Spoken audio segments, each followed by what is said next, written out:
नमस्कार। आज पौष शुक्ल षष्ठी शके 1936 सादर करीत आहोत ठाणे वार्ता। ठळक घडामोडी।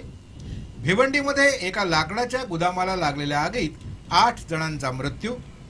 मुस्लिम आरक्षणासाठी विशेष अधिवेशन बोलावण्याची रिपब्लिकन पक्ष एकतावादी गटाची मागणी आणि बलात्कारित महिलेनं बलात्काराची तक्रार केली नसल्याची साक्ष दिल्यामुळे आरोपीची निर्दोष मुक्तता। या आणि इतर घडामोडी विस्तृतपणे पण काही क्षणातच। ठाणे वार्ता पहा श्रीस्थानक वाहिनीवर। आता सकाळी 9:15 पासून रात्री 9:15 पर्यंत ठाणे वार्ता, ठाण्यातील पहिलं दृकश्राव्य माध्यम। श्रीस्थानक वाहिनी ठाण्याची स्वतःची वाहिनी। ठाण्यातील घडामोडी, कार्यक्रम, वादविवाद, अगदी गाणी, नाटक याचा आनंद घर बसल्या पहा श्रीस्थानक वाहिनी। आपल्या ठाण्याचं हक्काचं व्यासपीठ श्रीस्थानक वाहिनी। ठाणे वार्ता आता संकेतस्थळावर देखील ठाणेवार्ता.com वर क्लिक करा आणि ठाण्याच्या घडामोडी जाणून घ्या। ठाण्यातील पहिलं ऑनलाईन माध्यम ठाणेवार्ता.com। नमस्कार मंडळी, दर रविवारी पाहायला विसरू नका। नमस्कार मंडळी, आपल्या प्रश्नांचं थेट उत्तर। ठाणे वार्ता पहा श्रीस्थानक वाहिनीवर। आता सकाळी 9:15 पासून रात्री 9:15 पर्यंत ठाणे वार्ता, ठाण्यातील पहिलं दृकश्राव्य माध्यम। भिवंडीमध्ये एका लाकडाच्या गुदामाला लागलेल्या मोठ्या आगीत 8 कामगारांचा होरपळून मृत्यू झालाय। आज मध्यरात्री 2च्या सुमारास मानकोली इथल्या लाकडाच्या गुदामाला आग लागली। आग लागल्याचं वृत्त येताच अग्निशमन दलानं धाव घेतली। आगीच्या ज्वाळांमध्ये गुदमरून 8 जणांचा मृत्यू झाला, तर 3 जणांची सुटका करण्यात अग्निशमन दलाला यश आलंय। जवळपास 4 तासांच्या अथक प्रयत्नानंतर आगीवर नियंत्रण आणण्यात यश आलंय। ही आग नक्की कशामुळे लागली हे मात्र समजू शकलेलं नाही। मुस्लिम आरक्षणाला कायदेशीर स्वरूप देण्यासाठी विशेष अधिवेशन बोलावून मुस्लिम आरक्षण विधेयक मंजूर करावं अशी मागणी रिपब्लिकन पक्ष एकता गटाने केली आहे। पक्षाच्या राष्ट्रीय कार्यकारिणीच्या बैठक ठाण्यात झाली। या बैठकीची माहिती देण्यासाठी आयोजित केलेल्या पत्रकार परिषदेत रिपब्लिकन पक्षाच्या एकतावादी गटाचे अध्यक्ष गंगाराम इंदिसे यांनी ही मागणी केली आहे। मराठा आरक्षणाला न्यायालयानं स्थगिती दिली आहे, त्यावर शासनानं अध्यादेश काढला। तोच न्याय मुस्लिम आरक्षणासाठी लागू केला पाहिजे। मराठा आरक्षणाला ज्या पद्धतीनं न्यायालयानं स्थगिती दिली तसाच प्रकार मुस्लिम आरक्षणाबाबत होण्याची शक्यता आहे। त्यामुळं वटहुकूम काढण्यापेक्षा विशेष अधिवेशनाद्वारे कायदा करण्याची गरज इंदिसे यांनी यावेळी व्यक्त केली। मुंबऱ्यामध्ये जितेंद्र आव्हाड यांनी पुकारलेला बंद सनदशीर मार्ग नसून जनतेला त्रास आणि राष्ट्रीय संपत्तीचं नुकसान होणार नाही याची काळजी घेणं आवश्यक आहे। त्यामुळे अशा बंदऐवजी सर्वच विरोधी पक्षांनी एकत्रितपणाने मुख्यमंत्र्यांची भेट घेऊन विशेष अधिवेशनाची मागणी करावी आणि त्यासाठीच जितेंद्र आव्हाड यांनी पुढाकार घ्यावा असं गंगाराम इंदिसे यांनी सांगितलं। शालेय राष्ट्रीय जुदो स्पर्धेत सरस्वती क्रीडा संकुलातील विद्यार्थ्यांची निवड झाली। परभणी इथं झालेल्या राज्यस्तरीय शालेय जुदो स्पर्धेत ही निवड करण्यात आली। या स्पर्धेत 14 वर्षाखालील 44 किलोपेक्षा जास्त वजनी गटात अपूर्वा पाटील, 17 वर्षाखालील 52 किलो वजनीपेक्षा कमी वजनी गटात शिवानी पाटील हिनं सुवर्ण पदक पटकावलं। 14 वर्षाखालील 30 किलोपेक्षा कमी वजनी गटात प्रणित लांबाडे यानं रौप्य पदक पटकावलं, तर 14 वर्षाखालील 50 किलोपेक्षा कमी वजनी गटात प्रथम भोईर आणि 19 वर्षाखालील 50 किलोपेक्षा कमी वजनी गटात साहिल मेंढन यानं कांस्य पदक पटकावलं। या स्पर्धेत 250 मुलांनी भाग घेतला होता। अपूर्वा आणि शिवानी पाटील या दोघींची पुढल्या वर्षी दिल्लीत होणाऱ्या शालेय राष्ट्रीय स्पर्धेसाठी निवड झाली। टोलसाठी नेमलेल्या समितीच्या अहवालानंतरच सरकार आपली टोल विषयक भूमिका स्पष्ट करेल असं सार्वजनिक बांधकाम मंत्री एकनाथ शिंदे यांनी सांगितलं। राज्यातील टोल बाबत सरकार काय भूमिका घेतं याकडे सर्वांचंच लक्ष लागून राहिलंय। निवडणुकीच्या तोंडावर आघाडी सरकारनं 44 टोल नाके बंद केले होते। या संदर्भात नागपूर चंद्रपूर मार्गावरील तडोली टोल व्यवस्थापनानं उच्च न्यायालयात दाद मागितली होती। उच्च न्यायालयानं शासन निर्णयाला स्थगिती दिल्यानं नवा पेच उभा राहिला। या संदर्भात सार्वजनिक बांधकाम मंत्री एकनाथ शिंदे यांची प्रतिक्रिया जाणून घेण्याचा प्रयत्न केला असता त्यांनी सांगितलं, जे 44 टोल नाके बंद झाले आहेत असे सर्वजण उच्च न्यायालयात गेले आहेत। टोलमध्ये सुसूत्रता यावी यासाठी CP जोशी यांच्या अध्यक्षतेखाली एक समिती स्थापन करण्यात आली आहे।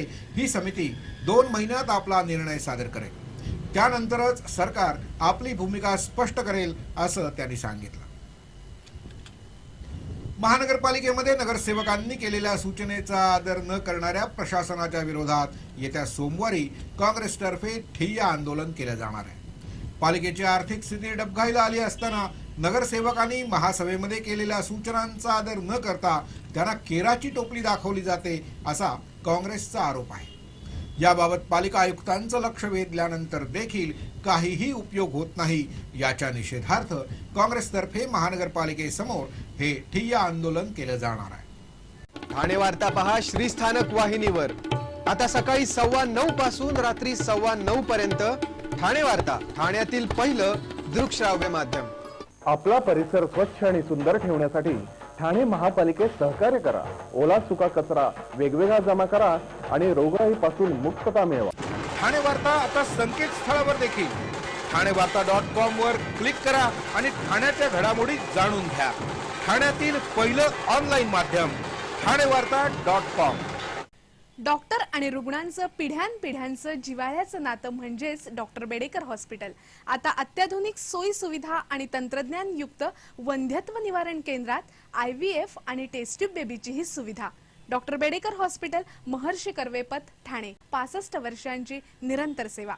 जयपुरी ज्वेलरी एक्झिबिशन कम सेल, 50% बचत। American diamond sets, mangalsutra, fancy bracelet, fancy earring top, radium आणि गोल्ड प्लेटेड बांगड्या आणि अन्य ज्वेलरी फक्त जयपुरी ज्वेलरी एक्झिबिशन मध्ये, अशोका बेसमेंट जवळ, गोखले रोड, नौपाडा, ठाणे पश्चिम।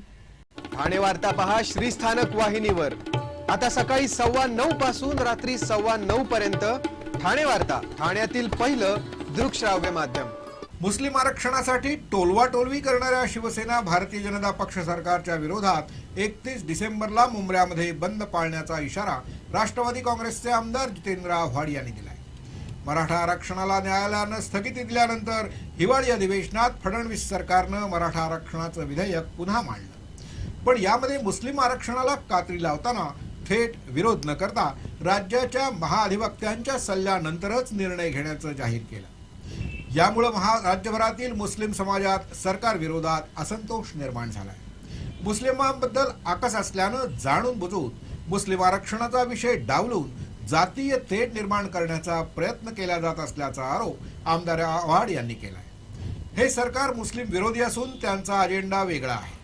सरकारनं मुस्लिम आरक्षणाचा अध्यादेश काढला नाही तर 31 डिसेंबरला मुंब्रा बंद ठेवण्याचा इशारा आव्हाड यांनी दिलाय। त्यानंतर देखील सरकारला जाग न आल्यास राज्यभर आंदोलन छेडण्याचा इशारा आमदार जितेंद्र आव्हाड यांनी दिलाय। रिक्षा चालकांच्या एका टोळीनं वाहतूक नियमन करत असणाऱ्या एका पोलिसाला मारहाण करण्याचा प्रकार नुकताच घडलाय। मुंबई नाशिक महामार्गावर रात्री कापूरबावडी चौकाजवळ संजय पाटील हे वाहतुकीचं नियमन करीत होते। त्यावेळी आतिश कुमार यादव यानं रिक्षा उभी केल्यानं वाहतुकीला अडथळा निर्माण झाला, तेव्हा संजय पाटील यांनी त्याला रिक्षा हटवण्याची सूचना केली, पण या सूचनेकडे आतिश कुमार यादवनं दुर्लक्ष केलं। त्यामुळे पाटील यांनी त्याच्याकडे वाहन परवान्याची मागणी केली। याचा राग यादवला आला, त्यानं आपल्या 7 ते 8 सहकाऱ्यांसह पाटील यांच्यावरच हल्ला चढवला।